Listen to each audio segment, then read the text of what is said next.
যদিও এটা সত্য যে গত 13 বছর যাবৎ যে পরিস্থিতি বা গত 16 বছর যাবৎ যে পরিস্থিতির মধ্যে দিয়ে বাংলাদেশ গেছে, যে ব্যক্তিতান্ত্রিক স্বৈরতন্ত্র প্রতিষ্ঠা করা হয়েছে, তার একটা ভিত্তি হচ্ছে সংবিধান।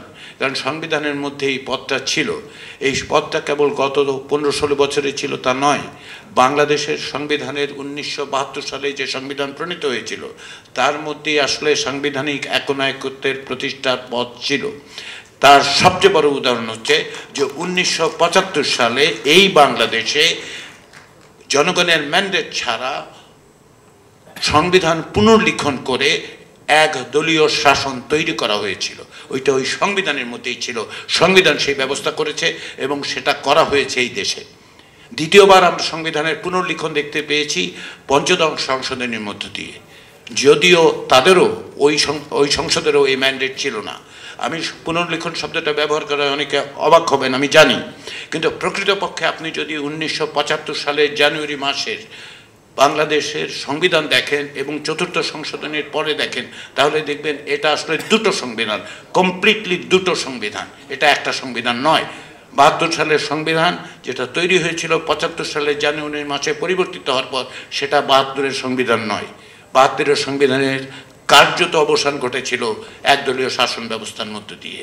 ফলে এর পুনরুদ্ধারের প্রশ্ন যখন ওঠে, তখন তাদের এই প্রশ্ন মোকাবেলা করা জরুরি হয়ে পড়ে যে আসলে প্রকৃতপক্ষে প্রথম কখন বাংলাদেশে 72-এর সংবিধানের মর্মবস্তু কাঠামো সমস্তটাকেই ধ্বংস করা হয়েছে। একইভাবে পঞ্চদশ সংশোধনীর মধ্য দিয়ে যে রাষ্ট্র কাঠামো তৈরি করা হয়েছে, তার একটা উদাহরণ আমি দিলে আপনি বুঝতে পারবেন। সেটা হচ্ছে যে কোনো অবস্থাতেই কোনো দেশে কোনো পরিস্থিতিতেই এই রকম ব্যবস্থা থাকতে পারে না।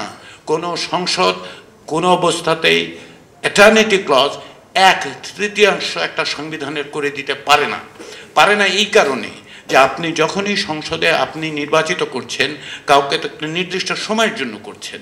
সেই নির্দিষ্ট সময়ের পরে অন্য সময়ের যারা পরে নির্বাচিত হবেন তাদের জন্য কোনো অবস্থাতেই এই সংসদ সদস্যরা বলে দিতে পারেন না যে আপনি কি করতে পারবেন না।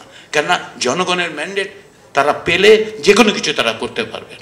বেসিক স্ট্রাকচারের নামে পঞ্চদশ সংশোধনের মধ্যে দিকগুলো করা হয়েছে। এই প্রসঙ্গগুলো তুলছি আমি এই কারণে যে যখনই আমরা বলবো যে প্রাতিষ্ঠানিক কাঠামোগুলো আমরা তৈরি করব, সাংবিধানিক বিধিবিধানগুলো আমরা তৈরি করব, পাশাপাশি আমাদের এটাও মনে রাখতে হবে যে এই বিধিবিধানগুলো রক্ষার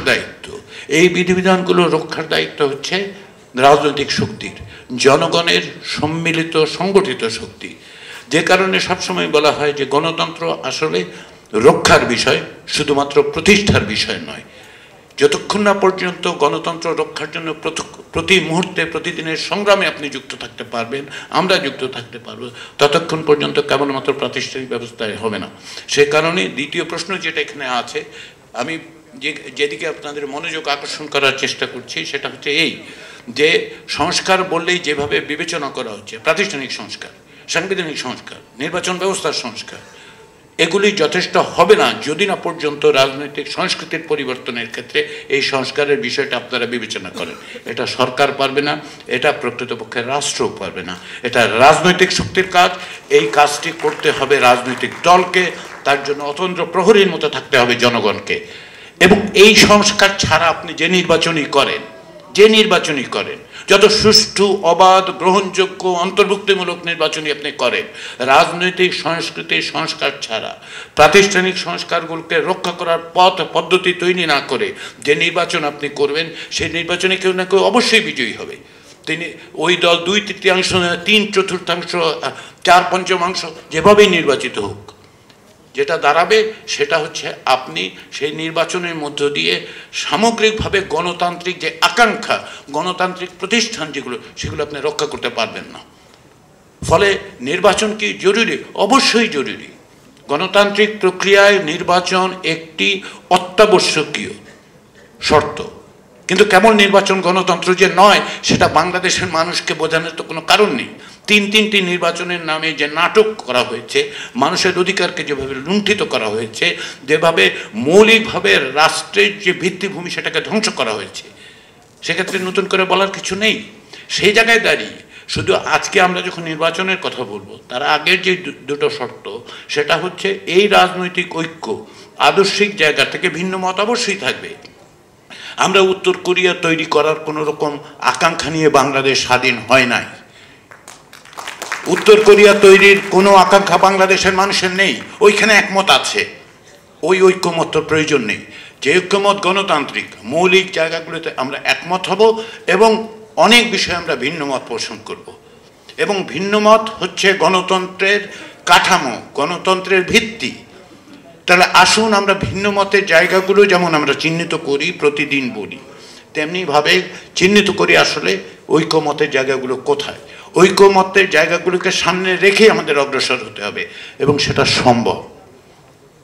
সেটা সম্ভব এই কারণে আমি বললাম যে বাংলাদেশের এই সংবিধান সংস্কার কমিশনের দায়িত্বে থাকার কারণে সিভিল সোসাইটি এবং অন্যদের সমস্ত কিছু পাঠ করার পর আমাদের কাছে মনে হয়েছে যে আসলে ঐকমত্যের জায়গাগুলো আছে, আসুন সেগুলো আমরা শক্তিশালী করি।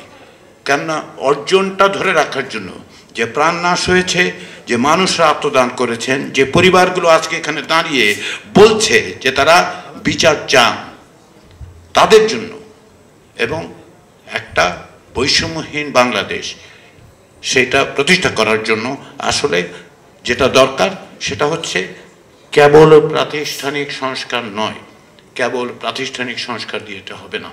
রাজনৈতিক সংস্কৃতিতে পরিবর্তনের জন্য ভাবুন, আসুন আমরা সকলে মিলে সেটা করতে পারি কিনা।